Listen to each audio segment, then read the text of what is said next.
Our world is 4th of October 2014, it's 11 o'clock in the morning, and I've got a yellow blob over my right shoulder. Okay, whatever. Look, there's a lot of planets in the first third or 2/3 of their respective signs at the moment. The latest planet in any sign is Saturn at 20 degrees of Scorpio. So once the moon hits 20 degrees of its respective sign, for example, in about 10 hours time from now, at about 11 o'clock tonight UK time, when the moon hits 20 degrees of Aquarius, it will be squaring Saturn, after which it goes void. Because there's no planets in the later degrees of their sign, the void moons at the moment are longer than normal. And this is going to stay this way for the next week or so. So there's a void moon tonight, starting at 11 o'clock UK time, 11 PM, and it's going to be a long one. It's going to be about 19 or 20 hours. It's going to last through to tomorrow evening.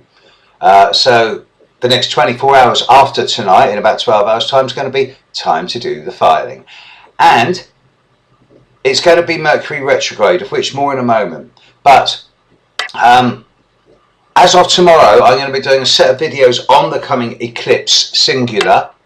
I'm differentiating between the two eclipses, and that's pretty much going to be the story of the coming week, the eclipse, the lunar eclipse in 4 or 5 days time. What I'm looking at now is the Mercury retrograde. In a few hours time, in about 6.5 hours time, Mercury will go retrograde.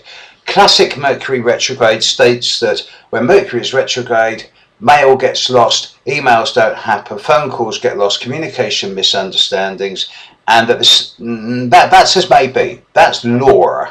That's mythology, and yeah, there's an element of truth to it. As well, it seems that when Mercury is retrograde, there's a sense of mental fusion in individuals. And it's often dictated by the house of the zodiac that your retrograde Mercury is in at the time.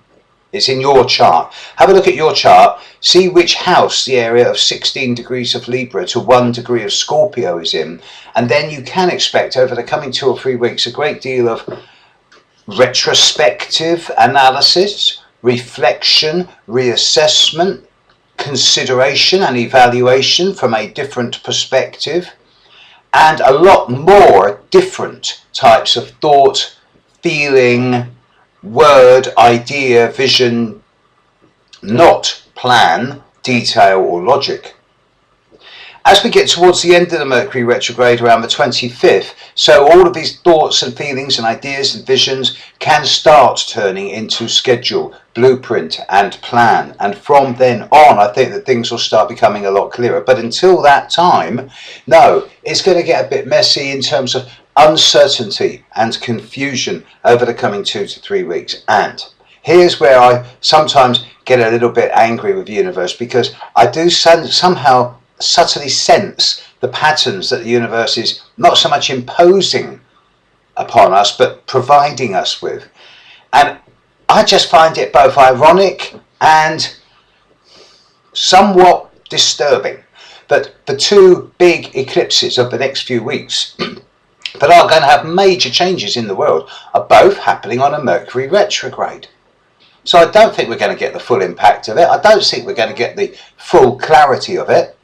But I do think that by the time we're into the end of this month, we'll be able to start drawing conclusions in a way that's not been possible so far.